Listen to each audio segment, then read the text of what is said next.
Hey guys, Great Bob Ross here. Sorry it took so long to get this video uploaded. I've had so much school going on, and I will continue over the next 4 weeks until my semester ends at the end of April. But then I'll have all summer, May, June, and July completely open, and I'll probably make a video every other day because I'll have nothing else to do. But until then, you know, it's just going to be sparse for the next month. So, today I've got 3 reviews that I should have posted last week, because these are from the past couple of weeks that I've seen movies. Because I haven't seen any of the movies from this weekend yet. Next week I should post those reviews up, or in the next couple days. But today I've got The Last House on the Left, Knowing, and I Love You Man. I'm going to go through these really quickly because I don't want to post another 12-minute video. Starting with The Last House on the Left. Pretty much, if you're a horror fan, and even if you didn't like the original, or if you like the original, I think you'll find a lot to like here, just simply because it's a really, really good, tense movie. It's shot well, directed well. The acting is pretty good for most people, especially Tony Goldwyn and, I don't know how to pronounce his name, Garrett something or other. He was in Assassination as Jesse James. So anyway, they were both really, really good. I think that, you know, obviously they're going to have gratuitous nudity in a horror film like this, even if it's completely unneeded. And it is. It's literally, they could have just shot the scenes with the person clothed and it wouldn't have made a difference. I have no problem with nudity whenever it's used properly, and, you know, something like that. But in this, it just seemed to not serve a purpose. But, you know, I was fully expecting that. I mean, it's a horror movie. Overall, it goes by too fast. It's almost 2 hours long, but it just seemed to whoosh by.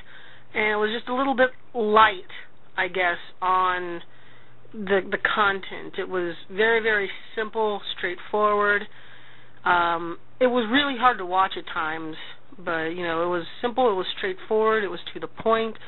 I'm going to give it 3 stars. It's definitely one of the better theatrical horror movies to come out in a while. Next is I Love You Man, which is another comedy with the guys that are all connected to Judd Apatow in some way. We've got the guy from Forgetting Sarah Marshall, I forget his name, and then we've got Paul Rudd, and they are 2 guys. Paul Rudd is trying to find his best man because he has no guy friends, and he runs into Forgetting Sarah Marshall guy. I'm going to feel so stupid when I look up his name and I'm like, oh, it's that guy, because I know he was in Freaks and Geeks, and I don't remember his name. But, on to the review. It's a pretty good comedy. It's not as good as Role Models, and I think it's about on par with Forgetting Sarah Marshall. And it's a little bit different than the usual Apatow type movie, because it's not really about growing up and growing out of your childish ways. It's more about connecting your childish ways with the adult inside of you. You know, it's not, or just letting loose sometimes too. So, you know, it doesn't follow the same sort of path. So I thought it was a little bit refreshing. But Paul Rudd's character, I mean, sometimes when he's just by himself, it's really, really annoying. I mean, he is a complete dork.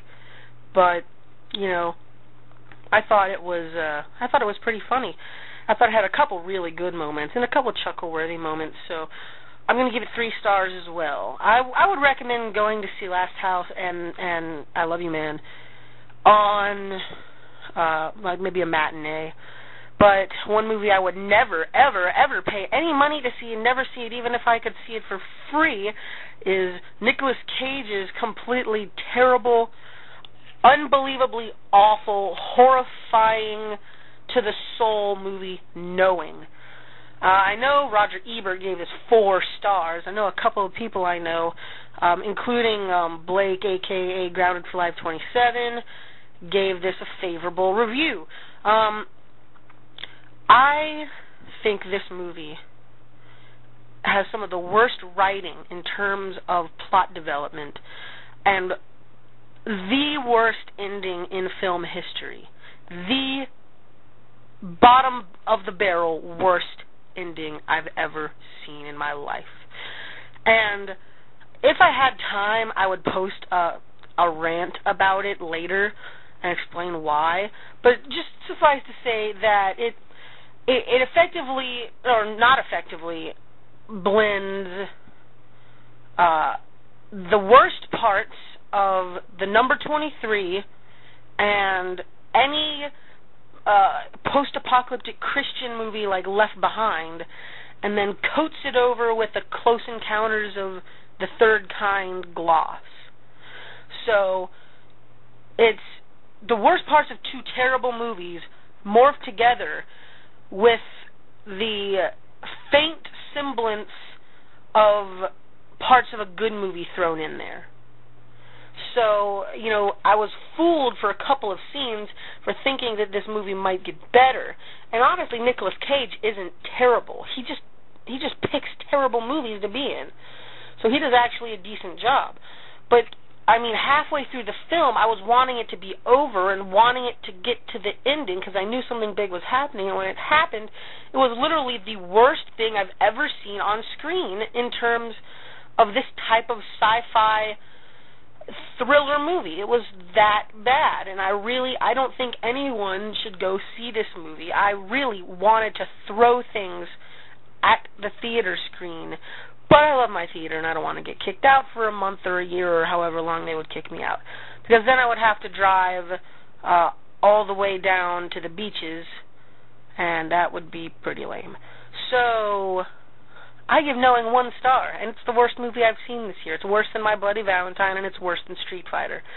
At least Street Fighter was funny in a I can make fun of this kind of way, and I saw it with a friend, so we were poking fun at it the whole time. And My Bloody Valentine at least had a couple decent gory bits. This movie has nothing worthwhile. Nothing worthwhile. The disaster scenes, they're really intense. But also the CGI is terrible for the disaster scenes. It's terrible. Lost, the TV show, has better special effects than this mega budget movie. So screw this movie. Don't ever go see it. All right, until next week. I should see 12 Rounds and Monsters vs. Aliens, and maybe I'll see Duplicity as well, because I wanted to see it last week, but I saw Knowing instead. There are some pretty, mildly interesting projects currently playing in theaters, but nothing really I'm excited about. But I also have a question for you guys real quick before I go, and that is, I am a gamer, so I've been wondering if I have time, you would care if I did video game reviews as well, because I just finished playing Resident Evil 5. I'm currently playing Mad World, and I also recently played through Mirror's Edge, Fallout 3, Spider-Man Web of Shadows, and Gears of War 2, and Left 4 Dead. So I've been playing a lot of those games. If you want to see any reviews for those, I can do that too. So, this is the Great Bob Ross. Talk to you later.